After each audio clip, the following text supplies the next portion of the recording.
नमस्कार दोस्तों, स्वागत है आपका राजन इंस्पायर्ड यूट्यूब चैनल में। क्या आपने कभी ऐसा महसूस किया है कि जो कुछ भी आपके जीवन में हुआ उसने आपको तोड़कर रख दिया? क्या आपको कभी ऐसा लगा कि आपके साथ अन्याय हुआ, आपके अपने ही आपको छोड़कर चले गए, आपने सब कुछ खो दिया? और क्या आपको यह डर सताता है कि भविष्य में कुछ अच्छा नहीं होगा, चीजें पहले से भी बुरी हो जाएंगी? अगर हाँ, तो यह वीडियो आपकी सोच को पूर्ण रूप से बदल कर रख देगी। आज मैं आपको वो रहस्य बताने जा रहा हूँ जो आपकी तकदीर बदल सकता है। आज हम श्री कृष्ण के उन दिव्य उपदेशों को समझेंगे जो महाभारत के युद्ध के समय अर्जुन को दिए गए थे और जो आज भी उतने ही प्रासंगिक हैं। इस वीडियो को अंत तक देखें, क्योंकि आज आप अपने जीवन की सबसे महत्वपूर्ण सीख लेने वाले हैं। जो गया वह सबक था, जो आएगा वह इनाम होगा। जीवन में जो भी घटित होता है वह हमारे लिए सीखने का एक अवसर होता है। जब कोई चीज या व्यक्ति हमारे जीवन से चला जाता है तो उसे हम खोना नहीं कह सकते। यदि हमने उसे खोने की भावना से देखा तो यह हमें दुख की ओर ले जाएगा, लेकिन यदि हमने उसे एक सीखने के अनुभव के रूप में स्वीकार किया तो यह हमें और अधिक परिपक्व बनाएगा। श्री कृष्ण स्वयं अर्जुन को यही सिखाते हैं कि जो बीत गया उसे लेकर शोक करना मूर्खता है, क्योंकि हर घटना हमें एक सबक सिखाने के लिए ही घटित होती है। यहाँ से हमें यह भी समझ में आता है कि जीवन में परिवर्तन ही स्थायी है। जब हम यह स्वीकार कर लेते हैं कि जो बीत गया वह केवल एक सबक था, तो हम मन की अशांति से बच सकते हैं। हमारी समस्या यह होती है कि हम अतीत को पकड़कर बैठे रहते हैं और उसके कारण अपने वर्तमान को भी दुखमय बना लेते हैं। लेकिन यदि हम इस सत्य को समझ लें कि बीता हुआ समय केवल अनुभव देने के लिए था, तो हमारे जीवन की कठिनाइयां हल्की हो जाती हैं। अब इस बात पर विचार करें कि जो आएगा वह इनाम होगा। यहाँ इनाम का अर्थ केवल सांसारिक सुख संपत्ति से नहीं है, बल्कि उससे भी अधिक गहरी समझ से है। जीवन में जो भी हमारे पास आता है वह हमारे कर्मों का फल होता है। श्री कृष्ण गीता में कहते हैं, कर्मण्येवाधिकारस्ते मा फलेषु कदाचन, अर्थात हमें केवल कर्म करने का अधिकार है, फल की चिंता नहीं करनी चाहिए।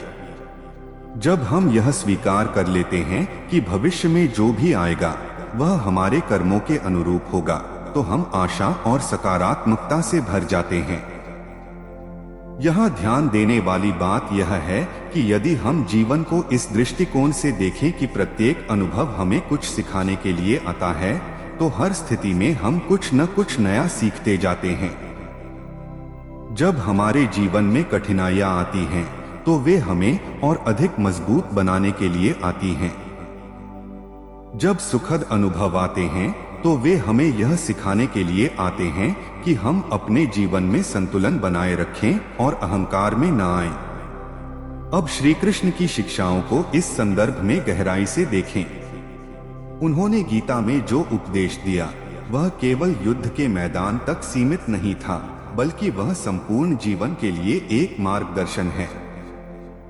जब अर्जुन ने अपने प्रियजनों को देखकर युद्ध करने से मना कर दिया, तब श्री कृष्ण ने उसे यही समझाया कि जो भी घटित हो रहा है वह केवल एक प्रक्रिया का हिस्सा है। युद्ध केवल अर्जुन के लिए नहीं था, बल्कि संपूर्ण मानवता के लिए एक संदेश था कि अपने कर्तव्य से विमुख नहीं होना चाहिए। अब इसे अपने जीवन पर लागू करें।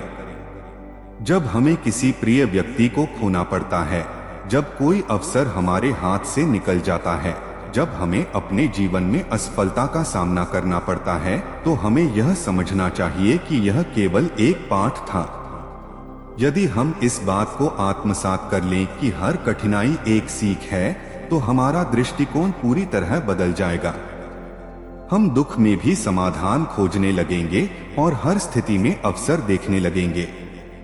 इसी प्रकार जब हम यह विश्वास रखते हैं कि भविष्य में जो भी आएगा वह एक इनाम के रूप में आएगा, तो हम नकारात्मकता से मुक्त हो जाते हैं।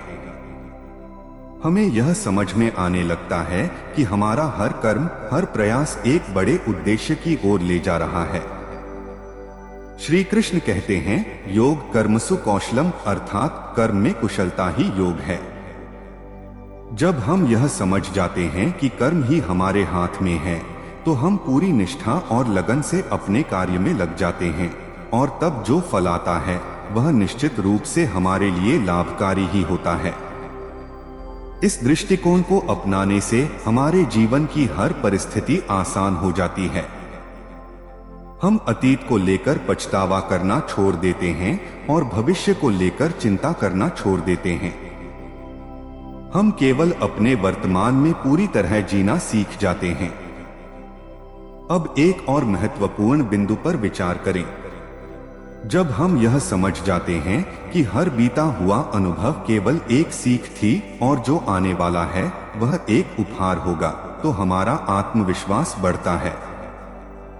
हम हर स्थिति में शांति बनाए रख सकते हैं।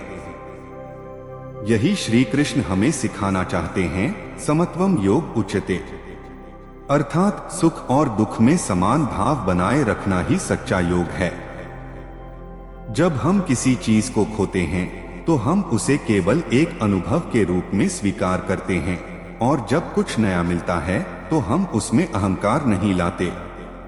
यह ज्ञान हमें हर परिस्थिति में स्थिर बनाए रखता है।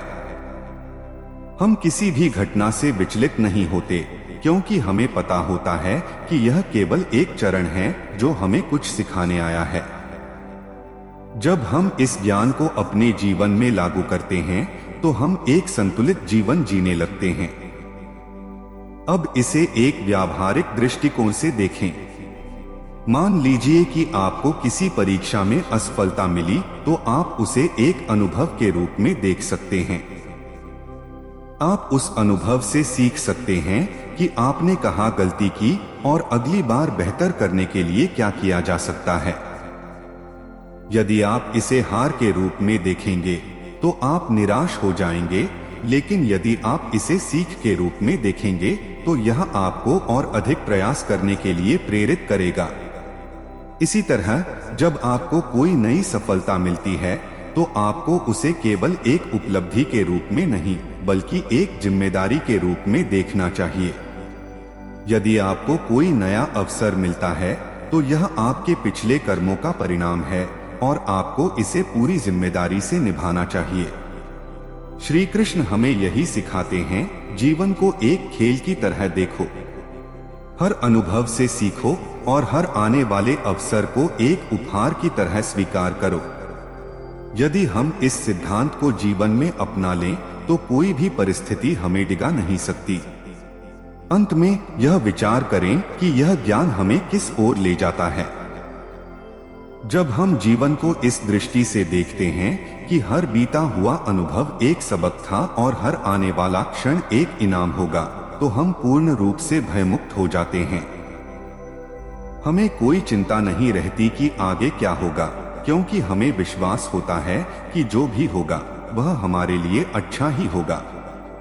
यह वही स्थिति है जिसे स्थितप्रज्ञ कहा जाता है, जिसे श्री कृष्ण ने गीता में अर्जुन को सिखाया था। जब हम अपने मन को इस स्थिति में ले आते हैं तो हम सच्चे आनंद को प्राप्त कर सकते हैं। हमें कोई भी चीज परेशान नहीं कर सकती, क्योंकि हम हर स्थिति को एक अवसर के रूप में देखते हैं। अगर आप चाहते हैं कि आपके जीवन में एक नई ऊर्जा आए, आपको सही मार्गदर्शन मिले, आपकी सोच को एक नई दिशा मिले, तो इस चैनल को अभी सब्सक्राइब करें और इस वीडियो को उन सभी लोगों तक पहुंचाएं जो अपने जीवन में हताश हो चुके हैं।